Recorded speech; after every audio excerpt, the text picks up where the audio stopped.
అంశము ప్రతిష్ఠిత జనమై ఉండుము. అంశం చూపించి మీరు చెప్తారా? ఎలాగా? వారంలో నెలలో 4 ఆదివారాలు, 4 ఆదివారాల్లో 1-2 ఆదివారాలు వెళ్ళేటువంటి జనంగా కాదు ప్రభు నేను ఉండమంటుంది. 4 ఆదివారాలు ప్రతిష్ఠిత జనమై ఉండాలి. ప్రతిష్ఠించబడ్డావు. నువ్వు ఒక ఉద్యోగానికి అప్లై చేసుకున్నావు, ఆ ఉద్యోగానికి బద్దురాలుగా ఉన్నావు. నువ్వేం చేయాలా? ఇంక అందులోనే ఉండాలా? ఇక దాన్ని దాటి రావచ్చా? అమ్మా 2 నెలలు కరువు పనికి వస్తానని నువ్వు అగ్రిమెంట్ చేసి వచ్చావు.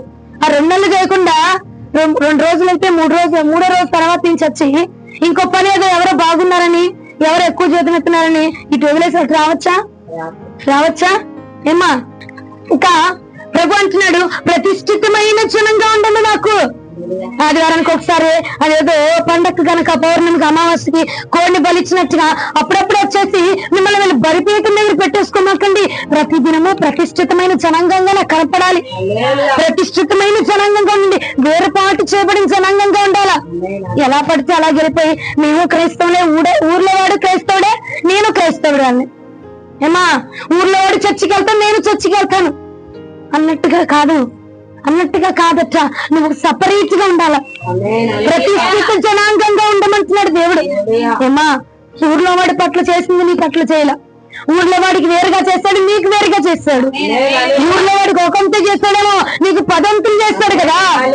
మరి ఆ ప్రతిష్ఠతని, ఆ ఆరాధని, ఆ గ్రాటిట్యూడ్ ని చూపించగలుగుతున్నావా? సంగమా ఆలోచించండి. ప్రతిష్ఠిత జనాంగంగా ఉండమని ప్రభు లేఖనం సెలవిస్తుంది. ఏ జనాంగమో? మామూలు జనాంగమా? క్రైస్తవులుగా ఉండిపోండినా? ప్రతిష్ఠించబడిన వారిగా ఉండండి. ఇప్పుడు ఒక రాయిని తీసుకొచ్చి ప్రతిష్ఠిస్తారు, అవునమ్మా? మీకు అర్థమయ్యే లాంగ్వేజ్ లో చెప్తున్నా. ఒక రాయిని తీసుకొచ్చి ప్రతిష్ఠిస్తారు, మరలా ఆ రాయిని మామూలుగా వాడడానికి ఉపయోగపడిద్దా? దేనికోసం ప్రతిష్ఠించారు, దేనికోసం నియమించారు, దేనికోసం దాన్ని స్థాపించారు, దానికోసం మాత్రమే ఉండిపోవాలి. మనల్ని ఆయన తన కోసం ప్రతిష్ఠించుకున్నాడు, అవునమ్మా? మనల్ని ఆయన కోసం ప్రతిష్ఠించుకున్నాడు, ఆయన కోసం నిర్ణయించుకున్నాడు, ఆయన మహిమార్థం నియమించుకున్నాడు. మనం ఏం చేయాలి? ఆయన మహిమార్థం మాత్రమే బ్రతకాలి, ఆయన మహిమార్థం మాత్రమే ఉండాలి. కానీ మనము ఆయన మహిమను దొంగలించే వారిగా ఉంటున్నాం.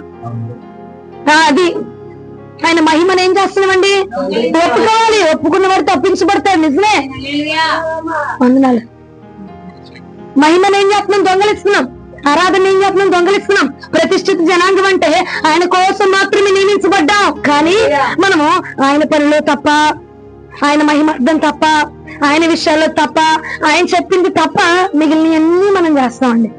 మిగిలినవన్నీ చేస్తున్నాం కదండి. చూడండి, ద్వితీయోపదేశకాండం 26వ అధ్యాయం 19వ వచనం. మనము దేవుని సన్నిధానంలో ఉన్నాం కాబట్టి తల మీద ముసుగులేసుకుందామా? ద్వితీయోపదేశకాండం 26వ అధ్యాయం 19వ వచనము. తాను సృజించిన సమస్తమైన జనముల కంటే నీకు ఏమండి, నా వైపు చూడండి ఒకసారి. తాను సృజించిన సమస్త జనముల కంటే నీకు కీర్తి, ఘనత, పేరు కలుగునట్లుగా నిన్ను హెచ్చించుదనని ఆయన సెలవిచ్చినట్లు నీవు నీ దేవుడైన యెహోవాకు ప్రతిష్ఠిత జనమై యుందువనియు యెహోవా ఈ జనములను రక్షించెను. అర్థమైందా? వాక్యం ఆయన చెప్పట్లేదట, ప్రకటన చేస్తున్నాడు. అమ్మా ఏమైనా శుభకార్యాలు అయితే ప్రకటన చేస్తాం మనం కదండి. ఏమైనా చర్చిలో ఏమన్నా ఇదైతే మనం ప్రకటన చేస్తాం. అలాంటి ప్రకటన ఏం చేస్తున్నాడు? ఇది ప్రతిష్ఠిత జనాంగం అయిపోయే మీరు ఉండవలసిన దినం ఇది. ఈ మాసం నుంచి ఈ రోజు మొదలుకొని నేను ప్రకటన చేస్తున్నా, మీరు ప్రతిష్ఠితమైన జనాంగంగా ఉండాలి. హల్లెలూయా అని నేను కాదు ప్రకటిస్తుంది. ఎవరంట? ఉందా మీ బైబిల్లో? ఉందా మీ బైబిల్లో? ఏమనండి? యెహోవా ప్రకటన చేస్తున్నాడంట. అమ్మా తాను సృజించిన జనములందరిలో కూడా నీకు కీర్తి రావాలని ప్రభు ఆశపడుతున్నాడు. నీకు ఘనత రావాలని ప్రభు ఆశపడుతున్నాడు. నిన్ను ఘనపరచాలని ప్రభు నిర్ణయించాడు. ఏమా అది కలుగునట్లుగా నువ్వెలా ఉండాలంటున్నాడు? ప్రతిష్ఠిత జనాంగంగా ఉండు, ప్రతిష్ఠించబడిన వాడిగా ఉండు, ప్రతిష్ఠించబడిన దానిగా ఉండు. అప్పుడు నేను నీకు కీర్తిని కలగ చేయబోతున్నా. 2025 మొదలుకొని ఇప్పుడు 2026 కూడా వచ్చేస్తుంది. మన భక్తిలో మార్పు రాల, మన జీవితంలో మార్పు రాల, ఆత్మీయ స్థితిలో మార్పు రాల, శారీరకంగా, భౌతికంగా, ఆర్థికంగా ఎందులోనే రాల. కారణం ఏమిటమ్మా? మనం ప్రతిష్ఠితమైన జనాంగంగా ఉండట్లేదు. ప్రభుకి కీర్తి నేనిస్తా అన్నాడు. అవునా? కీర్తి నీకు ఇంకా రాలా. ఎందుకు రాలేదంటే మనం ప్రతిష్ఠితమైన జనాంగంగా ఉంచబడలేదు కాబట్టి మనకి కీర్తి రాలేదు. ఇంకా మన జీవితంలో ఆశీర్వాదం ఇంకా రాలా.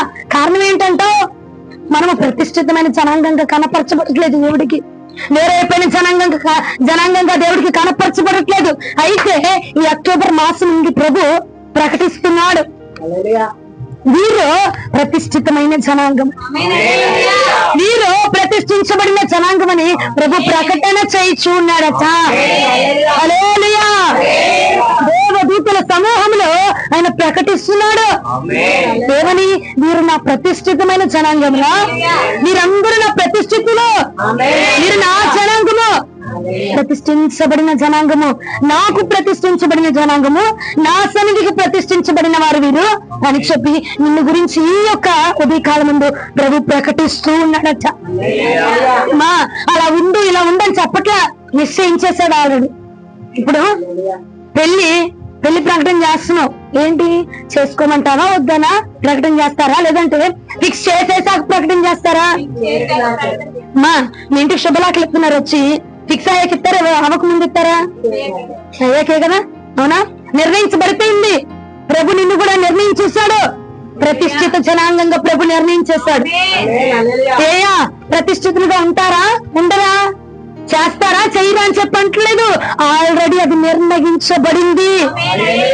అందుకే ప్రభు పూట ప్రకటన చేస్తా ఉన్నాడట. ఏమన్నా నీకు నేను కీర్తిని తేవాలనుకుంటున్నా, నీకు నేను ఘనతం తేవాలనుకుంటున్నా, నేను ఈ భూజనులందరికంటే హెచ్చుగా హెచ్చించాలనుకుంటున్నా. అది నా ప్లాన్, అది నా ప్లాన్, అది నా ఉద్దేశం. అది నువ్వు ఎలా ఉండాలి? ప్రతిష్ఠించబడిన దానిగా ఉండు. ప్రతిష్ఠించబడింది తీసుకెళ్లి పక్కనోడికి తీసుకెళ్లి పెట్టరు. అవునా? దేవుడికి ప్రతిష్ఠిస్తున్నావు, కానుక తీసుకొచ్చి చెప్తున్నావు, మరలా రెండో రోజు వచ్చి ఆ కానుక తీసుకుని వెళ్ళిపోతున్నావా? వెళ్ళిపోతున్నారా? దేవుడికి ఇచ్చింది దేవునికే ఉంచుతున్నావు. ప్రతిష్ఠించబడ్డా అంటే నువ్వు దేవుని కొరకు ప్రతిష్ఠించబడిన రాయివి. మనము దేవుని కోసం నిర్ణయించబడినటువంటి వధువులము. ఇక లోకంతో నీకు సంబంధం లేదు, వాడితో నీకు సంబంధం లేదు, వీడితో నీకు సంబంధం. అరే నువ్వు మామూలు క్రైస్తవుడు కాదు, మామూలు క్రైస్తవులు కాదు, ప్రతిష్ఠ చెయ్యబడిన వారం మనము, క్రీస్తు జనాంగం మనము, ప్రతిష్ఠ చేయబడిన జనాంగమట. అది నా ప్రభు నీకు ఈ పేరు పెట్టించినటువంటి మాట, ప్రతిష్టమైన జనాంగం. మామూలు క్రైస్తవుడ్రా, వీటి పట్ల ఏదో సూచకార్యము, ఏదో ఒక అద్భుతం చేసేద్దాం అనుకోవట్లే ప్రభు. నీకు ప్రపంచం అంతట్లో కూడా కీర్తి కావాలనుకుంటున్నాడు.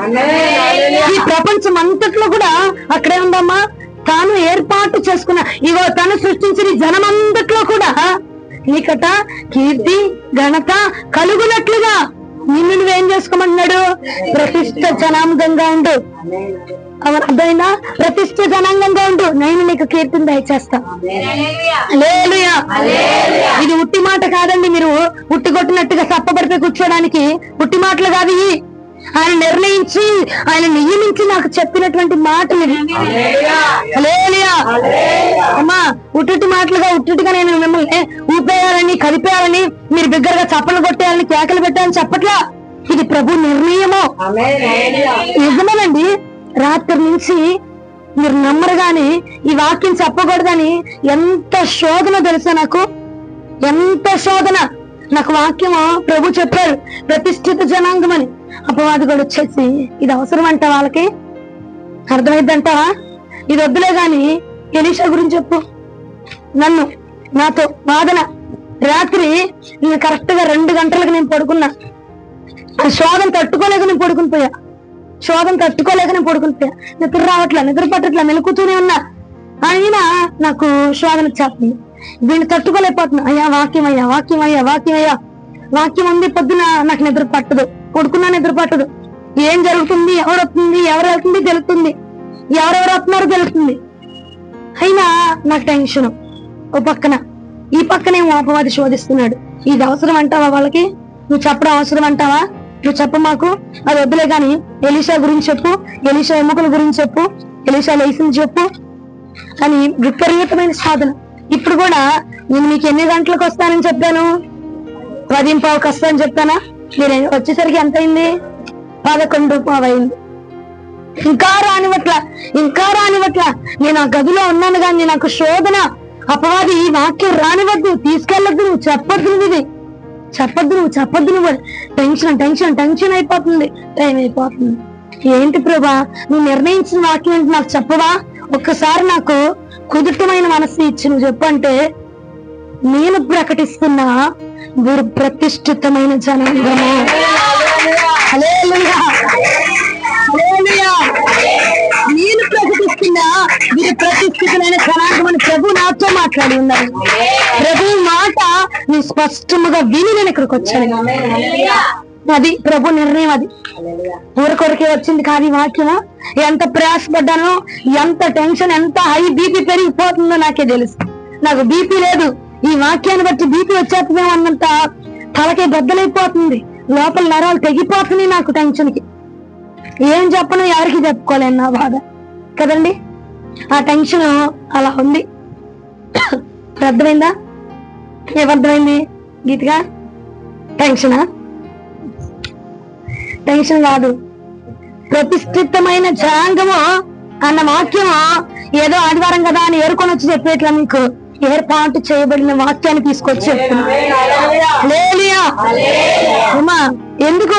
ఎందుకు ప్రభు ప్రతిష్ఠితమైన జనాంగంగా ఉండమంటున్నాడంటే, మరలా వచ్చిన ఒకసారి చదవమ్మా. తాను సృజించిన సమస్త జనముల కంటే నీకు కీర్తి, ఘనత, పేరు కలుగునట్లు నిన్ను హెచ్చించుదనని ఆయన సెలవిచ్చినట్లు నీవు నీ దేవుడైన యెహోవాకు ప్రతిష్ఠిత జనమై ఉండువని తాను ప్రకటించినట్లుగా, తాను నిర్ణయించినట్లుగా నిన్ను దీవించాలని, నిన్ను ఆశీర్వదించాలని, నీకు 2025 ఎండింగ్ లో కీర్తి రావాలని ఆయన నిర్ణయించాడు. అది రావాలంటే మనం కొంచెం చేయాల్సిన పని ఉంది, మనం కొంచెం పడాల్సిన కష్టం ఉంది. యజమానుడు నీకు జీతం ఇవ్వాలనుకుంటున్నాడు, బోనస్ ఇవ్వాలనుకుంటున్నాడు. బోనస్ ఇద్దాము, పండగకి ఇద్దాం, బోనస్ ఇద్దాం అనుకుంటున్నాడు. కానీ మనం ఏం చేస్తున్నాము? నీటంగా కూర్చుంటున్నాం. కొంచెం కష్టపడితే ఆ బోనస్ తో సహా, నీ జీతంతో సహా ఇంకా ఎక్స్ట్రా బోనస్ కూడా నీకు ఇవ్వడానికి ప్రభు నిర్ణయించాడు. హల్లెలూయా, హల్లెలూయా. అమ్మా ఎలా ఉండమంటున్నాడు? నా గొంతు ఇందాక దాకా బాగానే ఉంది చూసారా? అది అపవాది నీకు చెప్పనివ్వకుండా చేస్తున్న ప్రయోగం ఇది. అర్థమైందండి?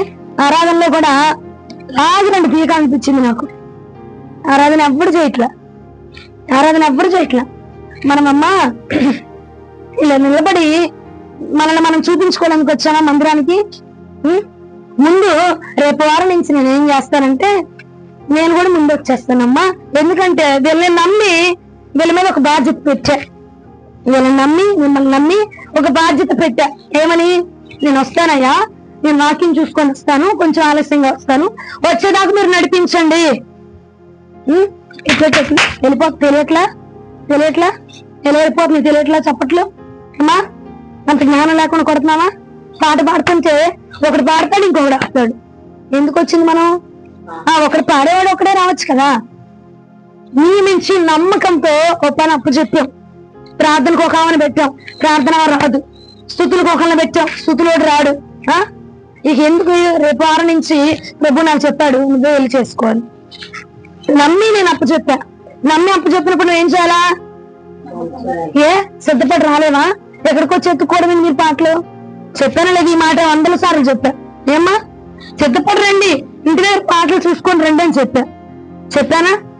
చెప్పాను కదా. అలా వస్తున్నారా? సిద్ధపాటు ఉందా? లేచామా, బట్టలు వేసుకున్నావా, స్నానం చేసావా, తగిలించుకున్నావా, తెల్ల చొక్కా, తెల్ల ప్యాంటు, తెల్ల బట్టలు తగిలించుకున్నావా, వచ్చేసావా? నీకు ఇచ్చిన నమ్మకత్వం ఏదది? నీకు ఇచ్చిన పని అది. నీకు ఇచ్చిన పని, దేవుడు నీకు ఏర్పాటు చేసిన పని అది. ఆ పనిని నమ్మకంగా జరిగిస్తున్నావా? మోషే నా ఇల్లంతట్లో నమ్మకస్తుడు అన్నాడు. నేను అనగలడా ప్రభు? నేను అనగలడా చెప్పు? మనం చేస్తాము. ఓ పరిచర్య అప్పచెప్పాడంటే అమ్మా ఊరికే అప్పచెప్పడు. దేవుడు ఒక పరిచర్య అప్పచెప్పాడంటే తర్వాత దీనికి మించింది ఏదో ఉంది కాబట్టి దీన్ని నీకు ఇచ్చి నీకు నేర్పిస్తున్నాడు. దీన్ని నీకు ఇచ్చి నేర్పిస్తున్నాడు. అమ్మా తీసుకెళ్లి సేవ చేసేదని ఒక్కసారికి సేవలో పడేయడు. ఒకసారిగా సేవలో ఏమి నేను నెట్టేయడు. సేవ చేయాలంటే అది మామూలు విషయం కాదు, కానా కష్టం. సేవ అంటే చావుతో సమానం. చావుకు సిద్ధమైపోయినోడు రావాలి. అర్థమైనా? దీనిలోని ఈ కొద్ది పనులని నమ్మకంగా ఉండలేని నీవు ఆ పనిని నమ్మకంగా ఉంటావని దేవుడు నమ్ముతాడా?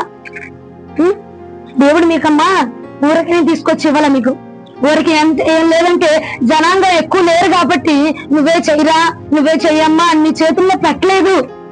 ఆయన వాడుకోవాలంటే రాయినైనా వాడుకుంటాడు, రప్పనైనా వాడుకుంటాడు, చిన్న పిల్లలైనా వాడుకుంటాడు. జాయ్ నోరు తెరిచి పాట పాడినట్టు మీరు ఎవరైనా ఉంటారా? ఆమెనైనా వాడుకోవచ్చు. దేవుడు ఎవరినైనా వాడుకోవచ్చు. నీకెందుకు అవకాశం ఇచ్చాడు? ఆయన పరిచయలో నమ్మకంగా మీరు ఉంటారు కాబట్టి నమ్మకంగా చేస్తే, ఇందులో నమ్మకంగా ఉంటే ఇంకో దానిలో నేను దాని ప్రభు ఆశపడ్డాడు. మేము ఉర్రోట్లు ఎత్తిచ్చేసి మేము ఒక్కసారిగా సేవలు అడుగు పెట్టిన వాళ్ళం కాదు. మేము అక్కడి నుంచి వచ్చిన వాళ్ళమే. నేను అక్కడి నుంచే వచ్చాను. నేను నమ్మకంగానే చేశా. నేను నా గొంతు పోయినా, ప్రాణం పోయినా, ఊపిరి పోతున్నా, ఎన్ని నొప్పులున్నా ప్రభుకి ఆరాధన చేసిన దాన్నే, ఎన్ని నొప్పులున్నా జరిగించిన దాన్నే, ఎన్ని ఉన్నా మా ఇంట్లో మా అమ్మ నన్ను కొట్టినా వెళ్ళి సంఘంలో చూపించిన దాన్ని కాదు. నేను చూపించలేదు, నేను చూపించకూడదు. ప్రభు దగ్గరికి వచ్చామంటే ప్రభు మాటే. ప్రభు జనాంగం, ప్రతిష్ఠిత జనాంగం అంటే అక్కడ తెచ్చి ఇక్కడ తెచ్చి కాదు. ప్రభుకే ప్రతిష్ఠించబడ్డావు. ప్రతిష్ఠించబడ్డావు అని అపోహ వదిలేస్తాడా? ఎన్నైనా వస్తాయి ఆటంకాలు, ఎన్నైనా వస్తాయి శోధనలు, ఎన్నైనా వస్తాయి. అవన్నీ దాటుకుని ప్రతిష్ఠిత జనాంగంగా అంటే ఆ పని కోసం ప్రతిష్ఠించబడ్డావు కాబట్టి ఆ పని జరిగించాలి, అదే చేయాలి. తెలియట్లేదమ్మా, చప్పట్లు ఎలా వెళ్ళిపోతుంది తెలియట్లేదు, పాట వెళ్ళిపోతుంది తెలియట్లేదు మీకు. ఎలా పడితే అలా కొట్టేసి బయటికి ఎలా వినపడుతున్నాయి మన చప్పట్లు, మన పాటలు బయటికి ఎలా వినపడుతున్నాయి? ఒకరు పాడతారు, ఇంకొకరు పాడరు, ఒకరు చెప్తారు, ఇంకొకరు చెప్పడు. సంఘం అంటే అన్ని అవయవాలు కలిస్తేనే సంఘం. అవునా? నిన్నెందుకు దేవుడు పెట్టాడు ఇక్కడ తీసుకొచ్చి? నిన్ను ఒక అవయవంగా చేర్చాడు. నీ పనేదో ఉంది. ఇప్పుడు కిడ్నీ ఉందమ్మా, కిడ్నీని పెట్టాడు, దాని పని చేయకుండా ఉంటే నువ్వు బతుకుతావా? నిన్ను ఒక అవయవంగా పెట్టాడంటే నీదేదో పని ఉంది, నువ్వేదో పని చేయాలి. అర్థమవుతుందా? ఆ పని జరిగిస్తేనే సక్రమంగా బాడీ అంతా కరెక్ట్ వేలో ఉంటుంది. అవునా కాదా అండి? మరి నిన్ను కూడా ఒక సంఘంలో ఒక అవయవంగా పెట్టినప్పుడు నువ్వేం చేయాలా? కరెక్ట్ గా నీ పనిని ఎన్ని జరిగినా నీ పనులు జరిగించాల్సిందే. అమ్మా వెనక నుండి వచ్చి పొడిచాడు, ముందు నుంచి వచ్చి కూడా ఏదైనా చేశారంటే ఏది చూపించొద్దు. నన్నే నేను చెప్తాను కదా చాలా వందల సార్లు, పాటలు పాడేటప్పుడు నన్నే చూడంటున్నానా? నేను ఎంత పాట పాడాల్సి వచ్చినా, ఎంత గొంతు పైన నేను స్వరం ఎత్తుతాను. ఎందుకంటే దేవుని మహిమను దొంగలించొద్దు, దేవుని మహిమపరచండి. నేను అక్కడి నుంచే వచ్చానండి. ఆ నమ్మకత్వం చూసి దేవుడు నాకు ఇది ఇచ్చాడు, నీకు ఇచ్చాడు. ఇప్పుడు నీ నమ్మకాన్ని నువ్వు కొనసాగించుకొని నువ్వు కరెక్ట్ గా చేస్తే, అవును అది కొట్టట్లేదు, ఏం చేయాలా? నీ పాట నువ్వు కొట్టుకుని పోతమైనా నువ్వేం చేయాలా? వాళ్ళకి చెప్పాలి.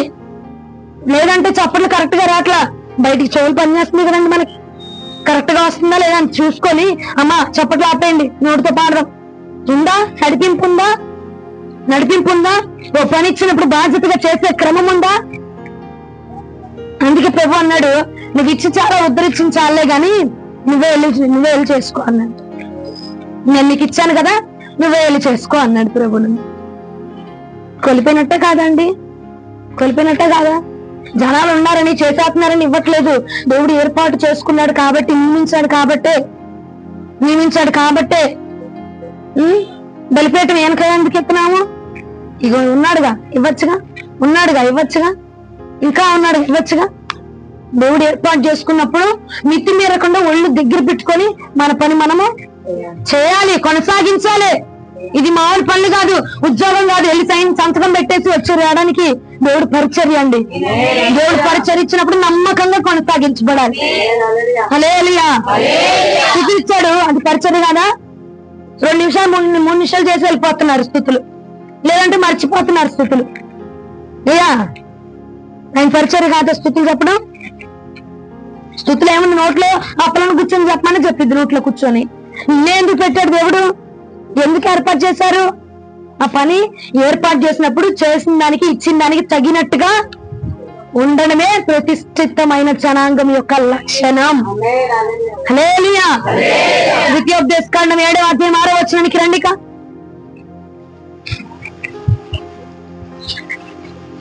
ద్వితీయోపదేశకాండం 7వ అధ్యాయం 6వ వచనం. నీవు నీ దేవుడైన యెహోవాకు ప్రతిష్ఠిత జనము, నీ దేవుడైన యెహోవా భూమి మీదనున్న సమస్త జనముల కంటే ఎక్కువగా ఎంచి, నిన్ను ఎక్కువగా అంటే భూమి మీద ఉన్న సమస్త జనములతో నిన్ను కలిపాడా? కలపలేదా? చదవండి, చదువునానా? నువ్వు కాదు, బయట ఉన్న సహోదరులు చదువుతారు. నేను ఎవరో ఒకరు చదవండి. అక్కడ మీరు చదవండి. నీవు నీ దేవుడైన యెహోవాకు ప్రతిష్ఠ జనమును, నీ దేవుడైన యెహోవా భూమి మీదనున్న సమస్త జనముల కంటే నిన్ను ఎక్కువగా ఎంచడా? చాలా క్రితం ఎక్కువగా ఎంచడా? ఉందా మీ బైబిల్? అందరి బైబిల్ అదేనా ఉంది. అంటే నిన్ను అందరితో కలపలేదు, అందరితో నిన్ను ఒకే రీతిగా నేను చూడట్లేదు. ఆయన దృష్టిలో నువ్వంటూ ఒక రేంజ్ లో ఉన్నావు. నీకంటూ ఒక సపరేట్ సెక్షన్ ఉంది అక్కడ. నీకంటూ ఒక సపరేట్ విధిని, ఒక సపరేట్ గదిని దేవుడు ఏర్పాటు చేశాడు. అందరితో పాటుగా కుప్పలో వేసేసినట్టుగా దొడ్డులో గుంపులో గోవింద అన్నట్టు వేసేయలేదు. నీకంటూ ఒక సపరేట్ గా భూమి మీద ఉన్న సమస్త జనముల కంటే ఎక్కువగా ఎంచాడంట. ఎవరిని? ప్రతిష్ఠించబడిన జనాంగాన్ని. అనగా మనమేం చెప్పండి? నేనే అని చెప్పు. ప్రతిష్ఠిత జనాంగాన్ని నేనే అని చెప్పండి. నిన్నే ప్రభు అందరిలో కలపలేదు, అందరిలో చూడట్లేదు, అందరిలోకి నీకు ట్రీట్ చేయట్లా. నీకంటే ఒక సపరేట్ సెక్షన్ ఏర్పాటు చేస్తాడు. నువ్వు కూడా ఎలా ఉండాలి? సపరేట్ గానే ఉండు. ఆడు మాట్లాడుతున్నాడని నువ్వెళ్ళి మాట్లాడి, ఆడు దూకాడని నువ్వెళ్ళి దూకి, ఆడు పూసుకున్నాడని నువ్వెళ్ళి పూసుకోబాక. నిన్ను ప్రత్యేకించేస్తాడు ప్రభు. ప్రతిష్ఠిత జనాంగం అంటే అండి, అందరిలో కలవరు, అందరిలాగా రియాక్ట్ అవ్వరు, అందరిలాగా మాట్లాడరు, అందరిలాగా నడుచుకోరు. హల్లెలూయా. ఎందుకు? దేవుడు వేరు చేశాడు కాబట్టి. అర్థమైందా? ఎందుకు నడుచుకోరమ్మా వాళ్ళు? ఎందుకమ్మా వాళ్ళకి అంతేంటమ్మా అంటే దేవుడు వారిని వేరు చేశారు కాబట్టి, అది వారు గ్రహించారు కాబట్టి వారు అలా నడుచుకోరు. ఇప్పుడు నిన్ను కూడా దేవుడు వేరు చేశాడు, లోకంలోంచి వేరు చేశాడు, పాపంలోంచి వేరు చేశాడు, నిన్ను ప్రతిష్ఠించుకున్నాడు ఆయన జనాంగంగా. మనము గ్రహించనిది ఏమిటంటే మనము దేవుని చేత వేరు చెయ్యబడ్డాము అన్నది నువ్వు గ్రహించకుండా ఇంకా పూసుకుంటున్నావు, ఇంకా రాసుకుంటున్నావు, ఇంకా వెళ్ళిన చోటికి వెళ్తున్నావు, ఇంకా తీసుకుంటున్నావు, ఇంకా అతికించుకుంటున్నావు. ఒకటి గ్రహించి పూట మనము ప్రతిష్ఠితమైన జనాంగము. వేరే బ్రతుకు అందరూ అరుపుతారమ్మా, వస్తుంది. మనుషులు అన్నాక శివుడు రక్తం అందరికీ పనిచేస్తుంది, బాగానే పనిచేస్తున్నాయి, అన్ని అవయవాలు బాగానే పనిచేస్తున్నాయి. కానీ నువ్వు గ్రహించాల్సింది వేరు చేయబడ్డావు. నువ్వు లోకానికి వేరై ఉన్నావు. ఆడి మాటలు నీ మాటలు వేరైపోవాలి, వాళ్ళ చూపులు వీళ్ళ చూపులు వేరైపోవాలి. ఎందుకంటే మనం ప్రతిష్ఠితులము. హల్లెలూయా. లోకానికి కాదు, లోకానికి ప్రతిష్ఠించబడ్డా, దేవుడికి ప్రతిష్ఠించబడ్డాము. ఆయన కొత్తగా ప్రతిష్ఠించబడ్డాం మనము, ఆయన యజమానులుగా ప్రతిష్ఠించబడ్డాం మనము, ఆయన యాజకులుగా ప్రతిష్ఠించుకున్నాడు మనల్ని. ప్రతిష్ఠించినప్పుడు ప్రతిష్ఠితులుగానే ఉండు. ఏమా వేరు చేశాడు కాబట్టి వేరుగానే బ్రతుకో. అప్పుడే నీకు కీర్తి వచ్చింది, అప్పుడే మనకు ఘనత వచ్చింది, అప్పుడే మనము ఘనపరచబడతాము. వేరు చేసేసాడులే, ఆయన చూసుకుంటాడులే కాదు, వేరు చేశాడు కదా, అది గ్రహించి నువ్వు ఎలా ఉండాలి? వేరుగానే బ్రతకాలి. ఇక అందరితో కలిసి మాట్లాడడానికి వీల్లేదు, అందరిలాగా ఉండడానికి వీల్లేదు, అందరిలా నడుచుకోవడానికి వీల్లేదు, అందరిలా నీ వస్త్రధారణ ఉండడానికి వీల్లేదు, అందరిలో నీ హెయిర్ స్టైల్ ఉండడానికి వీల్లేదు. నువ్వు ప్రతిష్ఠితమైన జనాంగం. ఈ వాక్యం చెప్తూ నాకు అసలు రాత్రి మీరు నమ్మరు కానండి, నాకు ఎంత భయం వేసిందంటే నేను ఒక దర్శనం చూసా. ఆ దర్శనంలో ఒక వ్యక్తి చేతులు కనపడుతున్నాయి. ఆ వ్యక్తి చేతిలో చాట్ ఉంది. ఏముంది? చెరుగుతాం చూసాము మనము. ఆ చాట్ ఉంది. ఆ చాటుకి కింద హోల్స్ లాగున్నాయి. ఆ హోల్స్ కనపడట్లేదు. ఎప్పుడైతే అందులో ఇప్పుడు మనం బియ్యం ఆడతాం చూసా, అలాంటి రాళ్ళు పనికిరానివి ఏమైనా ఉంటే సడన్ గా ఆ చాట్ ఏమవుతుందంటే ఆ హోల్స్ ఓపెన్ అవుతుంది. హోల్స్ ఓపెన్ అయినప్పుడు పైన గోధుమ గింజలు ఉన్నాయి. ఆ గోధుమల పైన ఉంటేనే కింద చిన్న చిన్నగా గోధుమ లాంటివే, కానీ గోధుమలు కావు. అవేమో కిందకి వెళ్ళిపోతున్నాయి. వెళ్ళిపోతూనే ఉన్నాయి. ఏమి లేవు అందులో చాట్లో. ఇన్నే ఉన్నాయి. ఇంకా చెరుగుతున్నాడు. నేను అంటున్నా, కొంచెమే కదయ్యా ఉంది, ఇంకా జరిగితే అందులో ఏముంటాయ్యా? ఏముండదు కదా, ఇంకా అందులో కొంచెమే ఉన్నాయి అని నేను అంటున్నా. అయినా చెరుగుతున్నాడు. చూపించి, ఇదిగో చాట్ నా చేతిలో ఉంది, నువ్వు వేరే బ్రతకమని నేను చెప్పా. ఇది గనక మీరు గ్రహించి బ్రతకకపోతే చాట్ ఎక్కడుంది? నా చేతిలో ఉంది. నా చేతిలో కదా, ఆయన చేతిలో. అవునా? చాట్ నా చేతిలో ఉంది. చదవడానికి నేను సిద్ధంగా ఉన్నా. చెరుగుతున్నా. గోధుమలయ్యో, గురుగులయ్యో, నా బిడ్డలు ఎవరో, నా జనాంగం ఎవరో, ప్రతిష్ఠితులు ఎవరో, ప్రతిష్ఠించబడిన వాడెవడో, నేను చెరుగుతున్నాను. చెరిగిన కింద పడితే ఎక్కడికి వెళ్ళిపోతాయి తెలుసా? చూసి నాకు వణుకు మామూలుగా లేదు. దర్శనం చూసి నాకు వణుకు మామూలుగా లేదు. చెరుగుతున్నాడు. ఏమో ఆ చెరిగిన దానిలో పైన ఉన్నావు, కింద ఉన్నావు ఎవరికి తెలుసు మనం కదండి? ఎందుకంటే మనం విచ్చలవిడి బ్రతుకుతున్నాం కదా. క్రీస్తుకు సంబంధించిన బ్రతుకును మనం బ్రతకట్లేదు. మనకి ఇష్టానుసారమైన బ్రతుకును బ్రతికేస్తున్నాం. మనకి ఎటు వీలుగా ఉంటే అటు మాట్లాడేస్తున్నాం, ఎటు వీలుగా ఉంటే అటు నడుచుకుంటున్నాం. కానమ్మా అంతా చూస్తున్నాడు, అంతా చెరుగుతున్నాడు. ఆయన అంతా చెరుగుతున్నాడు. ఏది గురుగుగా కనపడుతుందో, ఏది ప్రతిష్ఠితమైన జనాంగంగా ఉండట్లేదో దాన్ని చెరిగి కిందకేసేస్తున్నాడంటే అర్థమవుతున్నారు? హల్లెలూయా చెప్తారా? హల్లెలూయా. ఎందుకు? ప్రతిష్ఠితమైన వారిగా ఏర్పాటు చేశాడు కాబట్టి మనం ఎలా ఉండాలండి? ప్రతిష్ఠితుడిగానే ఉండు. వేరు చేస్తానన్నాడు, వేరుగానే ఉండు. ఎందుకు మళ్ళీ వెళ్ళి దాన్ని పూసుకుంటాం? ఎందుకు మళ్ళీ వెళ్ళి దాన్ని రాసుకుంటాం? నిజంగానే చాట్ నేను చూసాను, ఆయన చేతిలోనే ఉంది. అది అసలు మామూలు మన దగ్గర ఉన్న చాటర్ లాంటిది కాదు. నాకు అసలు మ్యాజిక్ చాట్ ఏమో అనిపించింది. మా చెల్లి కొన్ని కథలు ఉండిద్ది చూడు, మ్యాజిక్ ఉంగరం, మ్యాజిక్ తలకాయ అన్నట్టు, మ్యాజిక్ చాట్ ఏమో అన్నట్టు అనిపించింది. కానండి భయంకరంగా ఉందండి, భయంకరంగా ఉంది అసలు. నాకైతే ఆ దర్శనం చూడగానే, ప్రభా అయ్యా ఆ చాటలను చెరిగినప్పుడు మేము తొలగిపోని వారిగా మమ్మల్ని ఉంచండి ప్రభా, తొలగిపోని వారిగా, చాటులో ఉండే వారిగా మమ్మల్ని ఉంచండి ప్రభా. హల్లెలూయా. చాటలో చెరిగిపోని వారిగా మనం ఉండాలంటే అమ్మా మనం వేరే బ్రతకాలి తల్లి. నేను మీకోసం మిమ్మల్ని కోపంతో తిట్టాలని మీకు ఏదో చెప్పట్లే. నేను ఇది క్రమము, ఇదే క్రమం, వేరే బ్రతుకుట క్రమము. ఈ దేవుడు ఏర్పాటు చేసిన క్రమం, ఇది దేవుడు ఏర్పాటు చేసిన నిర్ణయం, అది దేవుడు ఏర్పాటు చేసిన సృష్టి. అది ఆయన తలంపు, ఆయన నిర్ణయం. ఆయన అందుకే అన్నాడు చూసా, ప్రతిష్ఠితులై ఉండమని ప్రకటన చేస్తున్నాడు ఆయన అన్నాడు. కోరికే చెప్పట్లా, నేను ప్రతిష్ఠితులై ఉండమని ప్రకటిస్తున్నా. అది నా నిర్ణయము, నేను ప్రకటిస్తున్నా.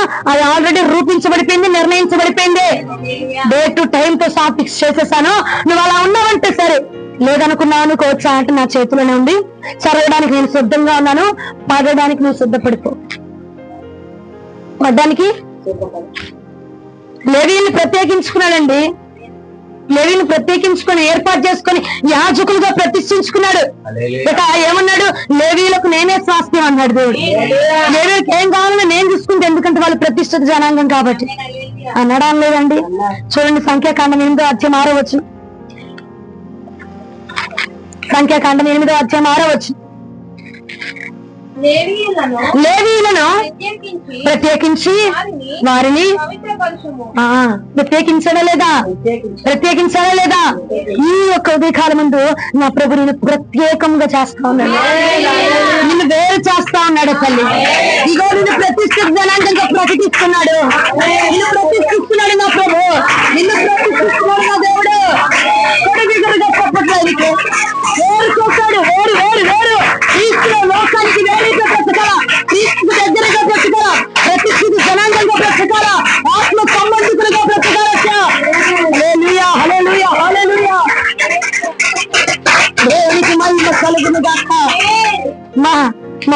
ఏర్పాటు చేయలేదు అని ఏర్పాటు మామూలు రూపు కాదు, మామూలు విధానం కాదు. ఇదే దేవుడు ప్రతిష్ఠించుకున్నాడు నిన్ను. లేవీయుల్ని ఏర్పాటు చేసుకున్నట్టుగా నిన్ను కూడా ఈ కాలంలో, ఈ ధరణిలో, ఈ భూమి మీద, ఈ జనులందరి మధ్య నిన్ను వేరుగా ఏర్పాటు చేసుకున్నాడు. నిన్ను వేరుగా నిర్ణయించుకున్నాడు నా దేవుడు. అందుకే ఇక్కడ నిన్ను పంపించాడు ఈ వాక్యం కోసం. హల్లెలూయా కదా గీత అవునా? అందుకే పంపించాడు, అందుకే ఉంచాడు నిన్ను. ప్రత్యేకించబడిన జనాంగం మనం అండి. లోకంతో కలిసిపోవద్దు, మనుషులతో కలిసిపోవద్దు, వాళ్ళు మాట్లాడినట్టుగా నువ్వు మాట్లాడద్దు. మనల్ని మనం ఇక్కడ చూపించకూడదు, ఇక క్రీస్తుని మనం చూపించాలి. మన కోపాలు మనం బయటికి రానివ్వద్దు, క్రీస్తు రావాలి బయటికి. ఎందుకంటే మనం ఎవరమండి?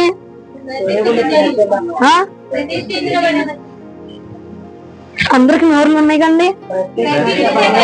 ఇంకొంచెం గట్టికి చెప్పండి. వేరే బ్రతకపోతే ఏమన్నాడైనా, చాటు నా చేతిలో ఉంది, చెరిగేది నేను. చాటులో ఉందామా, చాటు కింద ఉందామా?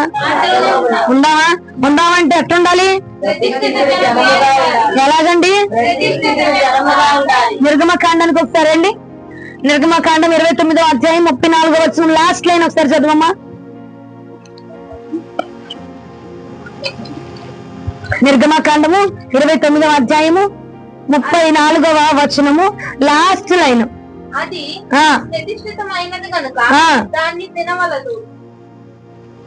తీసారా? నిర్గమకాండం 29వ అధ్యాయం 34వ వచనం. అది ప్రతిష్ఠితమైనది కనుక దానిని తినవలదు. అర్థమైందా?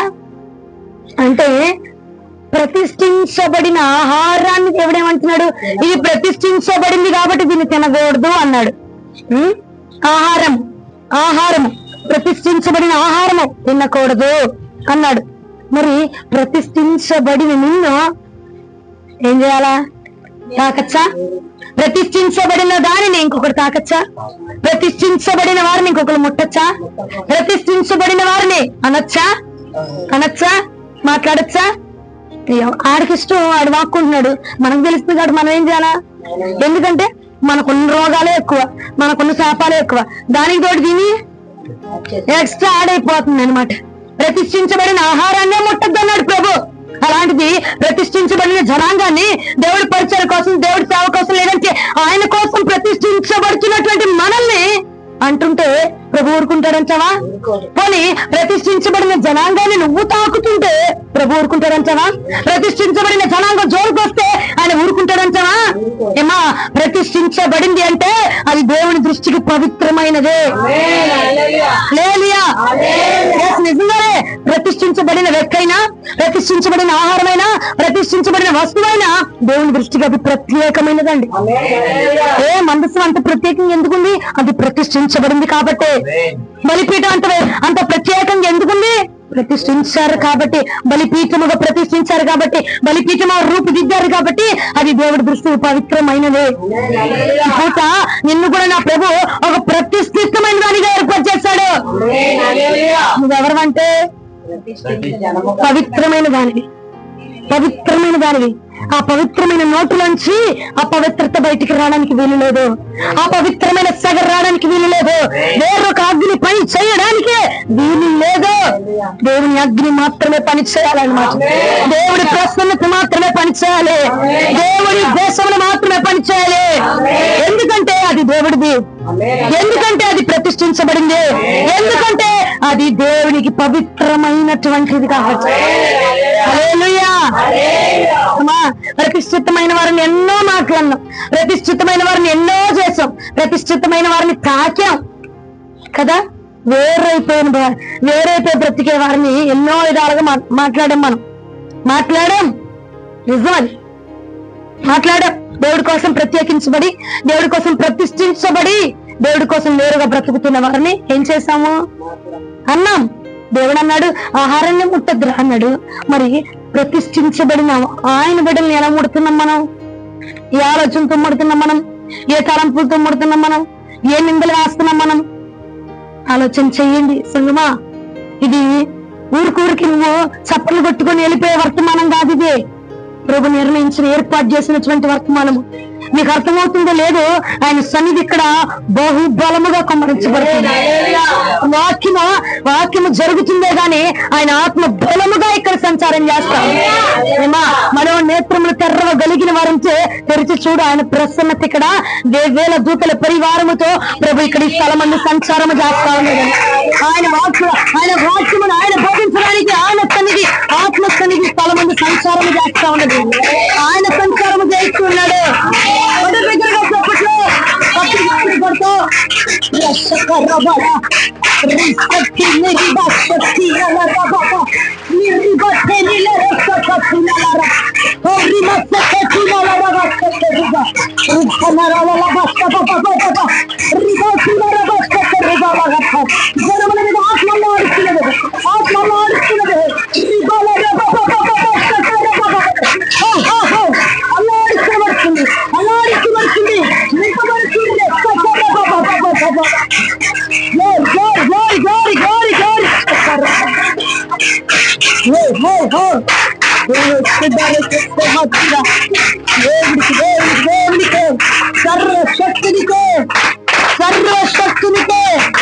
సర్వశక్తినికే మహిమ కలుగును గాక. మనో నేత్రములు తెరవగలిగి చూడు, ఆయన యొక్క అగ్ని ఏ విధముగా పనిచేస్తుంది స్థలములో, ఆయన శక్తి ఏ విధంగా పనిచేస్తుంది స్థలములో. చూడొకసారి జాగ్రత్త. ప్రతిష్ఠించబడితే నువ్వు కూడా ప్రతిష్ఠించబడు. ప్రతిష్ఠితుల్లోనే ఉండు. ప్రతిష్ఠితుల్లో వేరే బ్రతుకో. వేరే బ్రతికిన వాళ్ళని వదిలేసి బ్రతికిన వాళ్ళని ప్రతిష్ఠితలో ఉండాలి.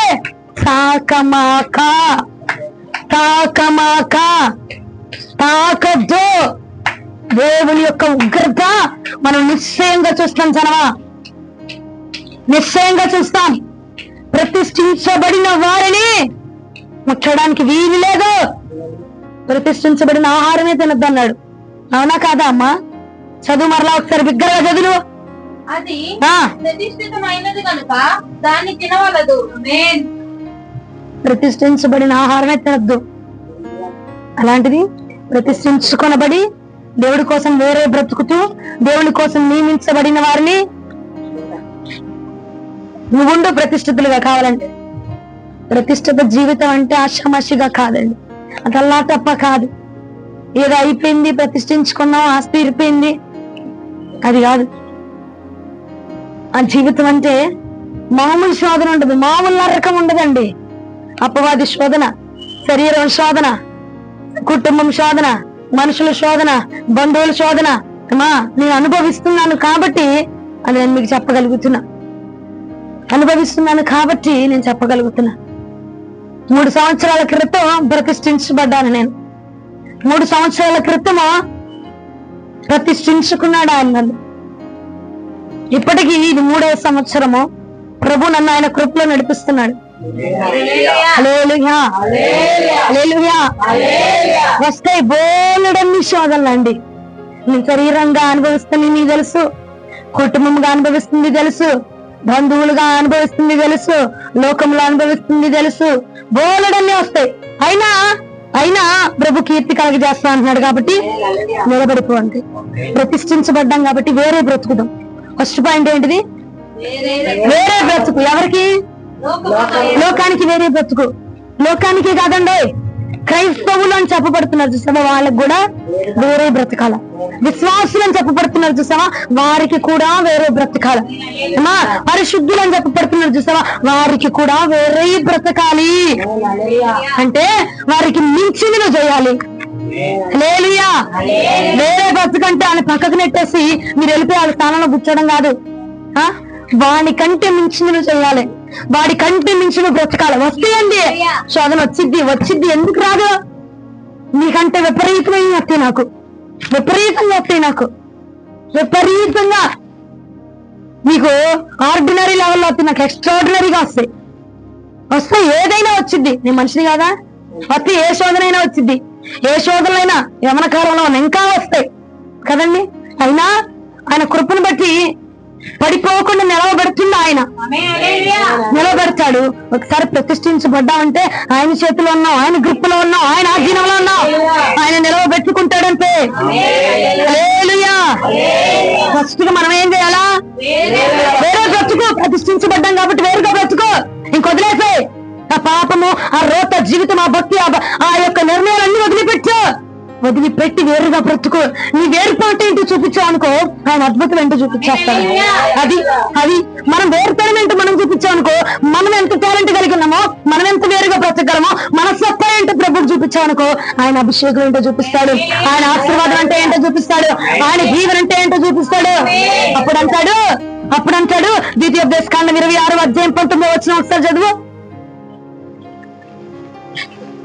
త్వరగా. తాను సృజించిన సమస్త జనముల కంటే నీకు కీర్తి ఘనత పేరు కలుగునట్లు నీవు తాను సృజించిన సమస్త జనముల కంటే నీకు కీర్తి ఘనత పేరు కలుగునట్లు నిన్ను హెచ్చించుదనని ఆయన సెలవిచ్చిన. హల్లెలూయా. ఇంకా చాలు ఏమంటున్నాడు? నీకు కీర్తి ఘనత కలుగునట్లుగా నేను నిన్ను హెచ్చించబోతున్నాను. ఈ 2025 జరగాలంటే ప్రతిష్ఠిత జనాంగంగా మనం బ్రతకాల. ప్రతిష్ఠితులుగా వేరే లోకానికి, బంధువులకి, కుటుంబానికి, జనాంగానికి వేరుగా బ్రతికితే ప్రభు మనల్ని హెచ్చించబోతున్నాడు. హల్లెలూయా. బ్రతకాలండి. వదిలే, బంధువులు వదిలే, కుటుంబాన్ని వదిలే, అంతా వదిలే. నువ్వు వదిలేసావమ్మా అంటే నేను వదిలేసా. ఒక గురువారం గుర్తుందా మీకు? ఈ బలిపీఠం దగ్గరే తీర్మానం తీసుకున్నా మీ అందరి ముందు. గుర్తుందా? నా బంధువుల ఇంటికి తీసుకున్నానా? వెళ్ళను. ఏ కష్టం వచ్చినా, ఏ నష్టం వచ్చినా ప్రార్థన పూర్వకంగా ప్రభు నన్ను పంపిస్తే తప్ప నేను తీసుకున్నాను. గుర్తుందా అండి మీకు?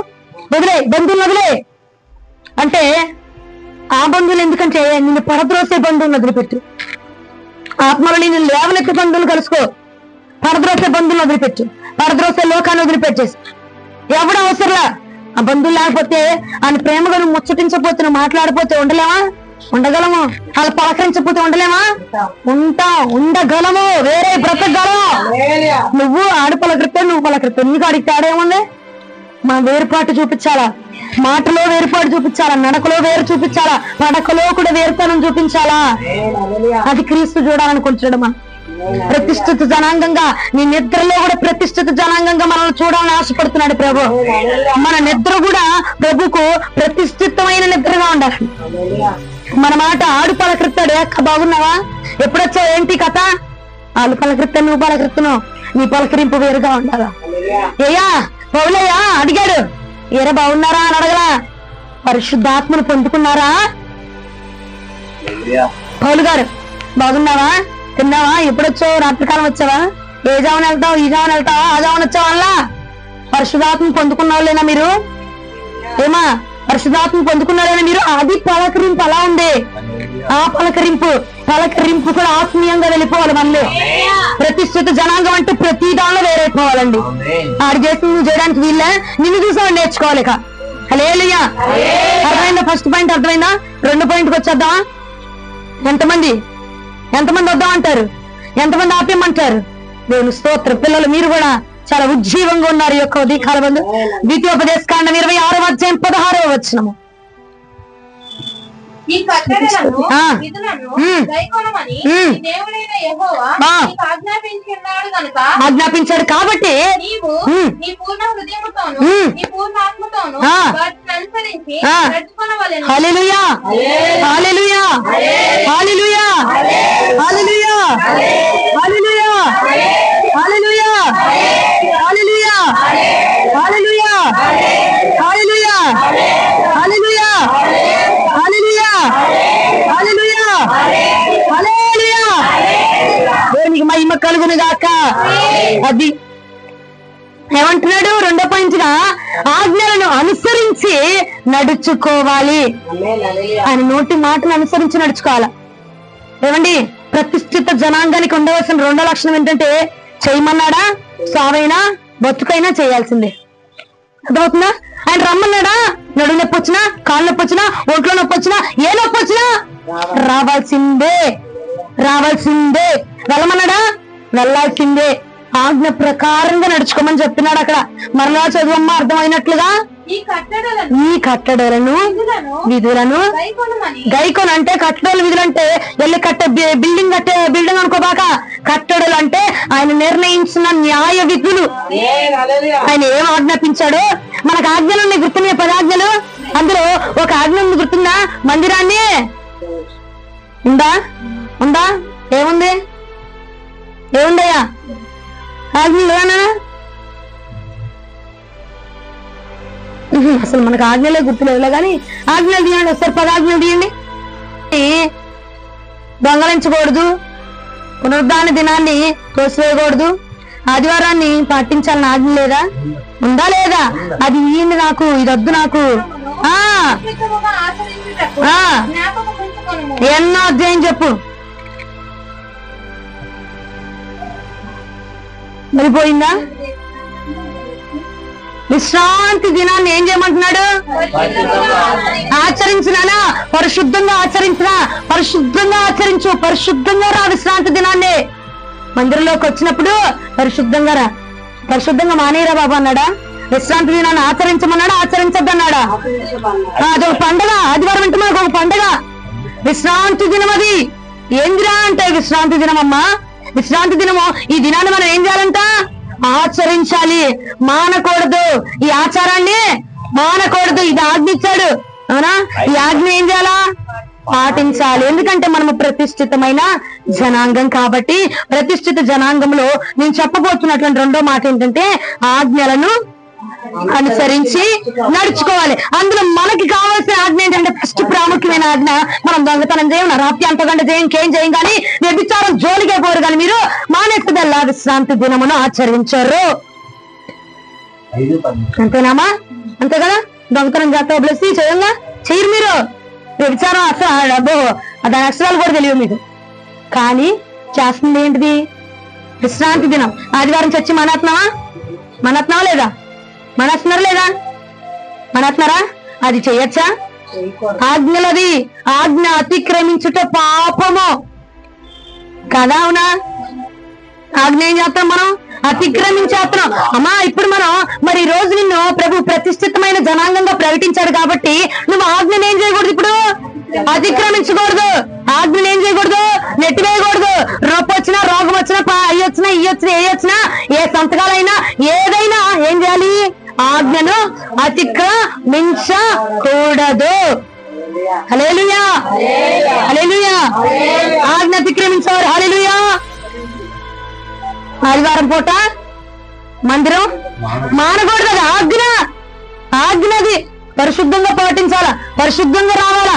ఎప్పుడు పడితే అప్పుడు లాస్ట్ లో ఆమె చెప్పుడు వచ్చేయడం కాదు. పరిశుద్ధంగా రావాలా, పరిశుద్ధంగా ప్రభు సన్నిధిలో కనపడాలా. అమ్మా అర్థమవుతుందా? ఆజ్ఞ ఏం చేస్తున్నాం మనం? మంచినావా లేదా? మానత్నావా సంధ్య? ఆదివారం పూట మరి మానొచ్చా? మానొచ్చా? మానకూడదు. ప్రతిష్ఠితమైన జనాంగంగా ఇప్పుడు నేను ప్రకటించాడు కాబట్టి ఇక మీదట అస్సలే మానకూడదు. ఏం చేయకూడదు? ఆయన మాట ప్రకారంగానే నడవాలి. ఏది ఆజ్ఞాపించాడో అదే చేయాలి, ఏది చెప్పుచున్నాడో అదే చేయాలి. వాక్యం ద్వారా ఏది మాట్లాడుతున్నాడో దాన్నే మనము జరిగించాలి. ఆదివారం పూట మందిరం మానకూడదు. మానడానికి వీలే లేదు అసలు. అది ఆజ్ఞ అండి. ఆజ్ఞ అతిక్రమించడం పాపం. ఇంకా ఎన్ని పాపాలు చేసేస్తున్నాం వారం వారం మనం చూడక. నెలలో 4 వారాల్లో ఒక వారం రావడం కన్నా కష్టం అయిపోతుంది మనం కదా కదా. 2-3 వారాలు వెళ్తాం, ఒక వారం మానేస్తాం. పోనీ 4 వారాలు వెళ్తున్నావా? ఆకుండా మానకుండా దగ్గర నుంచి ఏం చేయాలి? మానకూడదండి. అది ఆజ్ఞ. ప్రభు మనకి ఇచ్చినటువంటి ఆజ్ఞ. ప్రతిష్ఠితులైన వారంట ఆయన ఆజ్ఞను నెట్టివేయరంట. ప్రతిష్ఠితులైన వారంట దేవుడు ఏం చెప్తున్నాడో అది మాత్రమే చేస్తారంట. ప్రతిష్ఠించబడిన వారంట దేవుడు ఏది నిర్ణయించాడో దాన్ని మాత్రమే పట్టుకుంటారంట. ప్రతిష్ఠించబడిన వారంట దేవుడు ఏది మాట్లాడమంటున్నాడో అది మాత్రమే మాట్లాడతారంట. ప్రతిష్ఠించబడిన వారంట దేవుడు ఎలా నడుచుకోమంటున్నాడో అలాగే నడుచుకుంటారంట. ప్రతిష్ఠించబడిన వారంట ప్రభు ఏది చెప్తున్నాడో అది మాత్రమే చేస్తారంట. హల్లెలూయా. ఎందుకు అంటే మనము ప్రతిష్ఠించబడ్డాం కాబట్టి. ద్వితీయోపదేశకాండం 28వ అధ్యాయం 1వ వచనానికి ఒకసారి రండి. నేను ముగిస్తాను. జాయ్ నువ్వు రావాలి పాత్ర పట్టుకోవడానికి సిద్ధపడిపోయాక నీవు నీ దేవుడైన యెహోవా మాట శ్రద్ధగా విని నేడు నేను నీకు ఆజ్ఞాపించుచున్నా ఆయన ఆజ్ఞలన్నింటినీ అనుసరించి నడుచుకొనిన యెడల నీ దేవుడైన యెహోవా భూమి మీద ఉన్న సమస్త జనముల కంటే నిన్ను హెచ్చించును. మరలా చదువు. నీవు నీ దేవుడైన యెహోవా మాట శ్రద్ధగా విని నేడు నేను నీకు ఆజ్ఞాపించుచున్నటువంటి ఆయన ఆజ్ఞలన్నిటినీ అనుసరించి నడుచుకుంటే గనక నీ దేవుడైన యెహోవా భూమి మీదనున్న సమస్త జనముల కంచెను. హల్లెలూయా హల్లెలూయా. రెండో పాయింట్ మనం ఏం చెప్పాం? ఆజ్ఞలు అనుసరించి నడుచుకోమన్నాం. ఎందుకు నడుచుకోవాలంటే మనం ప్రతిష్ఠితున్నాం కాబట్టి. మరి నడుచుకుంటే ఏదో మన బోనస్ లేకపోతే వెళ్ళం కదండి. రేపు బోనస్ గా అంటున్నాడు, భూమి మీద ఉన్న అందరికంటే నేను హెచ్చించబోతున్నాను. హల్లెలూయా. పని దొరికింది, జీతం దొరికింది, బోనస్ కూడా దొరికింది. దొరికిందా? బోనస్ వస్తే పరిగెడతాం కదండి మనం. ఇంక్రిమెంట్ వస్తే పరిగెడతాం లేదా? ఇచ్చాడు ఇంక్రిమెంట్. నువ్వు నా ఆజ్ఞల ప్రకారం నడుచుకో, నేను ప్రతిష్ఠిస్తున్నా. జీతం బోనస్ ఏంటి? భూమి మీద ఉన్న అందరికంటే ఎక్కువగా హెచ్చించబోతున్నాను. ఫస్ట్ గా మనం ప్రతిష్ఠించబడ్డాం కాబట్టి ఫస్ట్ పాయింట్ మనం ఏం చెప్పాను? ఎలా ఉండాలని? ఎవరికి? ఇంకెవరికి? అందరికంటే మించిన భక్తి మనం చేయాలి. అదే వేరుపాటు చూపించడం అంటే. వేరే అని పోరాటం ఎట్టడం కాదు. వేరుగా బ్రతకడం అంటే వాడికి మించి మనం చేయాలి. వాడిలో ఉంది మనలో కనపడడానికి వీళ్ళ, వాడికి మించింది మనలో కనపడాలి కదండి. రెండోది ఏంటిది? ఆజ్ఞలను నడుచుకోవాలి, అనుసరించి నడవాలి. నడవకుండా కూర్చోడం కాదు, నడవాలి అంటే చెయ్యాలి. ఆజ్ఞలను చెయ్యాలి. ఆజ్ఞలో విశ్రాంతి దినాన్ని తప్పక పాటించాలి. ఆ రోజు ఏ పనులు పెట్టుకోకూడదు. కావాలంటే ఉద్యోగాలు మానేసి పనులు మానేసుకొని, లేదు అంటే ఇంకా ఏదైనా చేసుకొని ఎక్స్ట్రా బోనస్లు ఎక్స్ట్రా మీరు పెట్టుకొని అప్పుడు మిగిలిన రోజులు చూసుకోవాలి. కానీ ఆదివారాలు అది మనకి శాపం అండి. ఆ శాపం మనకు ఒకసారి కనపడదు, మొత్తం కుప్ప అయిపోయినాక తర్వాత దేవుడు చూపిస్తాడు. ఆ శాపాలు ఇక్కడ కనపడవు, ఇక్కడ కనపడతాయి అనుకుంటారు. ప్రభు దగ్గరికి వెళ్తాను చూడు, అప్పుడు నువ్వు చేసింది ఇది, నువ్వు చేసింది ఇది, నువ్వు చేసిన మేలెంత, నువ్వు చేసిన పాపం ఎంత, అప్పుడు చూపిస్తాడు. అప్పుడు గుండు గీరుకున్న ఏం ప్రయోజనం ఉండదు. కాబట్టి ఇక్కడ కనపడట్లేదు, ఇక్కడ బాగుందిలే, ఏం అవ్వట్లేదు అని అనుకోని సరదా పడిపోయి వెళ్ళిపోయాం అనుకోండి, అక్కడ నరకమే మన గతి. అది అర్థమైందా? రెండు మాటలు. మూడో మాటలకు వచ్చేద్దాం రండి, ముగిచ్చేస్తున్నాను నేను. ముగిస్తున్నా అంటారా? ముగించట్లేదు. దాని నుంచి ద్వితీయోపదేశకాండం 26వ అధ్యాయం 17వ వచనం. యెహోవాయే నీకు దేవుడుగా ఉన్నాడని నీవు ఆయన మార్గములందు నడిచి ఆయన కట్టడలను, ఆయన ఆజ్ఞలను, ఆయన విధులను అనుసరించి ఆయన మాట విందుననియు నేడు ఆయనతో మాట ఇచ్చావు. మా ఆయనని నా దేవుడు నా దేవుడు నా దేవుడిని చెప్పుకొని తిరగడం కాదు, చెప్పింది క్రియలో ఉండాలి. అర్థమైందా? మూడోది, మన భక్తి క్రియారూపకాన్ని దాల్చాలి. మన భక్తికి ఒక రూపం రావాలి. మా క్రైస్తవులు అని చెప్తూ తిరగడం కాదు, యెహోవాని నా దేవుడు అని చెప్పుకుంటూ తిరగడం కాదు. అందరూ చెప్తాడు యెహోవా నా దేవుడు, యెహోవా నా దేవుడు అందరూ చెప్తారు. ఆ దేవుణ్ణి మనం రూపంలో చూపించాలి, మన భక్తిలో చూపించాలా, మన క్రియల్లో చూపించాలా. మూడో మాటగా ప్రతిష్ఠితమైన మనము ప్రభువుని మనం చూపించదుము గాక. ప్రతిష్ఠించబడ్డామంటే నీ రూపంలో వాళ్ళు చూసి చెప్పేసేయాలి, వీళ్ళు దేవుని బిడ్డలురా, దేవుని సొత్తురా, దేవుని జనాంగరా అంటే మన మాట అలా ఉండాలి. క్రియలో చూపించడం అంటే యేసు ప్రభు వాళ్ళు ఫోటోలు తగిలిచ్చేసుకొని వెనక్కి కట్టేసుకోవడం కాదు. మన నోటి మాటలో ప్రభు ఉండాల, మన కంటి చూపులో ప్రభు ఉండాలా, ప్రభుకి సంబంధించిన మాటలు మాట్లాడాలి మనం. హల్లెలూయా. ప్రభు ఎలా మాట్లాడతాడో అది మనం చూపించాలి. మన భక్తి ఒక క్రియా రూపకాన్ని దాల్చుకోవడమే మూడో స్టెప్. ఏమిటండి? నీ భక్తికి ఒక రూపం వచ్చేయాలి, ఆ రూపమే క్రీస్తు. ఏమ్మా, మన భక్తికి ఒక రూపం రావాలి, ఆ రూపమే క్రీస్తు. ఈ పూట కొంచెం ఆలస్యం అయింది, ఇబ్బంది పడకలేండి. ఈ పూట ఫస్ట్ వారం కాబట్టి మరి అద్భుతమైన వర్తమానం చెప్తున్నాడు కాబట్టి దేవుడు, అద్భుత తైలాభిషేకం ఉంది కాబట్టి కొంచెం ఆలస్యం అయింది. అన్ని వారాలు కాదు, ఈ వారం కొంచెం అది అర్థం చేసుకోండి. మన భక్తికి ఏం రావాలి? రూపకం రావాలి. రూపం రావాలంటే క్రియ చేయాలి. మన నోరు, ఈ నోటితో దేవుడి మాటలు మాట్లాడుతున్నాం, అపవాది మాటలు మాట్లాడుతున్నాం. దానికి ఏ రూపం ఉంది? ఏ రూపం లేదు. ఇటు ఉంది, ఇటు ఉంది. కానీ ప్రభు అంటున్నాడు, నీ నోటికి ఒక రూపం రావాలా, నీ మాటకు ఒక రూపం రావాలా. ఏంటిరా అంటే వీళ్ళు చెప్పాలా, ఆమె దేవుడి మాటలే చెప్పిద్దయ్యా. ఏంట్రా అంటే ఆమె పచ్చిబూతులే మాట్లాడిద్దయ్యా. ఏంట్రా అంటే ఈమె సొలుగుతూనే ఉండిద్దయ్యా. వస్తుందా రూపం? ఇక నుంచి మన రూపం మారిపోను గాక, మన రూపం మారిపోను గాక. భక్తికి రూపం రావాలా. ప్రార్థనలో చేస్తున్నాం చూడు, ఆ ప్రార్థనలో అన్ని మన నడకలో కనపడాలి, మన చూపులో కనపడాలి, మన ప్రవర్తనలో కనపరచబడాలి. హల్లెలూయా. మూడోది అర్థమైందా? నాలుగో దానికి వచ్చేద్దామా? నీకు అయిపోయింది లాస్ట్. అదే అధ్యాయం 18వ వచనం ఒకసారి చదవండి. మరియు యెహోవా నీతో చెప్పినట్లు నీవే తనకు స్వకీయ జనమై ఉండి. దేవునికి స్తోత్రం కలుగును గాక. ఎలా ఉండమంటున్నాడు? స్వకీయ జనంగా, ఆయన సొంత బిడ్డలో ఉండిపోవాలి మీరు.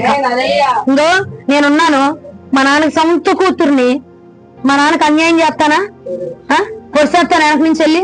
సొంత బిడ్డను కాబట్టి ఏదైనా చూసుకుంటా నేను, ఏదైనా చేస్తా నేను కదా. మరి మనం ఆయనకి సొంత బిడ్డలం, ఆయనకి సొంత బిడ్డలా చేసుకున్నాడు కాబట్టి ఆయన ఉద్దేశాలు ఏవైనా మనమే చూడాలి, ఆయన ఏం ఆలోచిస్తున్నాడో మనమే చూడాలి, ఆయన ఏం చేయాలనుకుంటున్నాడో మనమే చూడాలి, అది మన ద్వారా జరిగించాలి. హల్లెలూయా. సొంత జనాంగంగా, ప్రభుకు సొంత జనాంగంగా మారిపోవాలి. అద్దె జనాంగం కాదు. అద్దె జనాంగం ఏంటంటే అద్దె జనాంగం ఏం చేస్తారక్క? అప్పుడు దాక్కుంటారు, అప్పుడు పోతారు. అద్దిల్లు కొంతసేపు ఉంటారు, కొంతసేపు పోతారు. సొంత ఇల్లు అయితే అక్కడే ఉండిపోతారు. ఇల్లు బాగోపోయినా, ఇల్లు పెచ్చులూరిపోయినా, అదే అద్దిల్లు అయితే వెళ్ళిపోతారు కదండి. బయట నుంచి పెచ్చులూరిపోతే వెళ్ళిపోతారు. మనం అద్దె జనాంగంగా ఉండదు. దేవుడికి, క్రీస్తుకి సొంత జనాంగంగా, స్వకీయ జనాంగంగా ఉండాలి. స్వకీయ సంపాదనగా. కష్టం వచ్చినా ప్రభే, నష్టం వచ్చినా ప్రభే, శోధన వచ్చినా ప్రభే. ప్రతిష్ఠించబడ్డాం కాబట్టి శోధన రాదా అంటే వచ్చింది, ఇంకా విపరీతంగా వచ్చింది. నేను పడేయాలని అపవాది కదా. అప్పుడేమంటున్నాడు? శోధన వచ్చినా నా సొంత జనాంగంగా ఉండిపో, నా సొత్తుగా ఉండిపో, నా సొంత బిడ్డలా మీరు ఉండండి. నా సొంత బిడ్డలాగా నడుచుకుంటే, నా సొంత జనాంగంగా ఉంటే నా స్వకీయ సంపద కాబట్టి నేను నిన్ను, నీకు కీర్తిని, ఘనతను నేను నీకు కలగజేయబోతున్నాను. హల్లెలూయా. ఇప్పుడు మనకి 26వ అధ్యాయం 19వ వచనం వర్తించింది. ఒకసారి చదవండి. తాను సృజించిన సమస్త జనముల కంటే నీకు కీర్తి, ఘనత, పేరు కలుగునట్లు నిన్ను హెచ్చించునని ఆయన సెలవిచ్చిన. చాలు. ఇప్పుడు అంటే ఏం చేసావు? వేరే బ్రతికావు, వేరుగా ఉన్నావు. రెండోది ఏం చేసావు? ఆజ్ఞలను అనుసరించి నడుచుకున్నావు. మూడోది ఏం చేసావు? భక్తిని క్రియల్లో చూపించావు. నాలుగోది ఏం చేసావు? స్వకీయ సంపదగా ఉన్నావు. స్వకీయ సంపదగా ఉన్నావు. 4 చేస్తావు కదా. ఇప్పుడు నేను అంటున్నాను, నీకు కీర్తిని నేను కలగజేయబోతున్నాను, ఘనత నీకు ఇవ్వబోతున్నాను, నిన్ను నేను భూజనులందరికంటే హెచ్చించబోతున్నాను. అక్కడ నువ్వు నన్ను కలుసుకోవడానికి రాబోతున్నావు చూసావా, అక్కడ నేను నిన్ను ఒప్పుకోబోతున్నాను, అక్కడ నేను నిన్ను అంగీకరించబోతున్నాను. చాట నా చేతిలో ఉంది కాబట్టి ఆ చాట మీద ఉన్న గోధుమలాగా నేను నిన్ను ఉంచబోతున్నాను. హల్లెలూయా. హల్లెలూయా. దేవుడికి మహిమ కలుగును గాక. ఈ పూట మనం వాక్యం ఏంటి? అసలు వాక్యం కాదండి, ప్రకటన. ఇది ప్రకటన. ఏం ప్రకటన? ఉండాలి కదా, ఉండిపోయాక అంతే. ఉండిపోవాలా. ఫిక్స్ అయిపోయింది మ్యారేజ్ అక్కడ నీకు ఆయనకి, అవునా? నీకు ఆయనకి నిబంధన అయిపోయింది. ఇక ఇంతే. ఉండాలని చెప్పారు కాదు, ఉండిపోవాలంతే. మ్యారేజ్ అయిపోయింది, కార్డు ఇచ్చేసాడు, అక్కడ ఇన్విటేషన్ వచ్చేసింది, ప్రకటన చేసేసాడు. వీరు నా ప్రతిష్ఠిత జనాంగం అని ప్రకటన చేస్తాడు. ఇప్పుడు నువ్వేం చేయాలా? వేరుగా బ్రతుకో. ప్రకటన వచ్చేసింది కాబట్టి ఇంతకు పెళ్లి నిశ్చయించి పడిపోయింది, డేట్ ఫిక్స్ అయిపోయింది. ఇప్పుడు కూడా పెళ్లికి ముందు ఆళ్ళతో వెళ్తే తిరిగినట్టు ఇప్పుడు తిరుగుతా ఊరుకుంటాడా? లాగి లంపకే వేసినట్టు దిగుతాడు కదా. తిరగకూడదు, వేరుగా బ్రతకాల. రెండోది, ఆయన ఏం చెప్పాడో అదే చెయ్యాల, ఆజ్ఞలను అనుసరించాల. పెళ్లి ఫిక్స్ అయింది కాబట్టి, అవునా? అలా ఆయన ఏం చెప్పాడో అదే చేయాలేమో. మూడోది, క్రియల్లో ఉండాలి. భారీగా ఎలా ఉండాలి ఆ క్రియలు చూపించాలి అక్కడ. నాలుగోది అంటే పూర్తికి ఆయన భారీగా వెళ్ళిపోయి ఆయనదే, మా ఆయన బైబిల్ నా బైబిల్, అవునా? మా ఆయన పెన్ను నా పెన్ను, అట్లాగా ఆయన సొంత జనాంగంగా. ఏవైనా ఎంత కష్టమైనా ఏం చేసినా ప్రకటించాడు నిన్ను ఆయన వధువుగా, ప్రకటించాడు ప్రతిష్ఠిత జనంగా. కాబట్టి ఇక మీదటి నుంచి మనం ఎలా ఉండాలి? ఉండిపోవాలంటే మనం ఏం చేయాలి? వేరే ఉండాలి. రెండోది, మూడోది మన భక్తి క్రియల్లో ఉండాలా. నాలుగోది స్వకీయ జనం అంటే సొంత బిడ్డలుగా, అద్దె జనాంగంగా ఉండద్దు, సొంత జనాంగం. అద్దె జనం ఏం చేస్తారు? కార్యం జరగగానే వెళ్ళిపోతారు, స్వస్థత రాగానే వెళ్ళిపోతారు, దేవుని మర్చిపోతారు. మనము జరిగినా జరగపోయినా, ఇచ్చినా ఇవ్వపోయినా ఆయన బిడ్డలం. ఆ రేకు వచ్చి నెత్తి మీద పడినా ఈ కొంపలోనే ఉండాలి. సొంత కొంప కాబట్టి. అవునా? నాది కాదులేమో, నేను అంటున్నా. సొంత వాళ్ళు అయితే అట్లాగే ఉంటారు కదా. సొంత జనాంగం అయితే అది వచ్చి ఊడిపడిపోయి నెత్తి మీద అట్లాగే ఉండాలా. మనం కూడా ఎన్ని కష్టాలు వచ్చినా, ఎన్ని నష్టాలు వచ్చినా ప్రభువుకు సొంత జనాంగంగా ఉంటుంది దాకా. హల్లెలూయా, హల్లెలూయా. వాక్యం అర్థమైన వారు హల్లెలూయా చెప్తారా? ఇప్పుడు కొంచెం బాగుంది నాకు. వాక్యం అర్థమైన వారు గట్టిగా చెప్తారా? దేవునికి మహిమ కలుగును గాక. వేరే బ్రతుకుతాను అన్నోళ్ళు గట్టిగా చెప్తారా? ఆజ్ఞలను అనుసరిస్తాను అన్నోళ్ళు గట్టిగా చెప్తారా? ఆజ్ఞను అతిక్రమిస్తాను అన్నోళ్ళు గట్టిగా చెప్తారా? మూడోది ఏంటిది? భక్తి. మన భక్తి క్రియారూపకం దాల్చిద్ది. ఇక నుంచి నా మాట క్రియలో ఉండిద్ది. నేను ప్రార్థన చేసినంత క్రియలో చూపిస్తాను అన్నోళ్ళు. నాలుగోది సొంత జనాంగంగా ఉంటాము, అతి జనాంగంగా ఉండను. అది దేవుడికి మహిమ కలుగును గాక. ఈ వాక్యం ప్రభు మన వినికిడిలో దీవించి ఆశీర్వదించి 30గా 60గా 100గా బ్లెస్ అయ్యును గాక. ఆమేన్.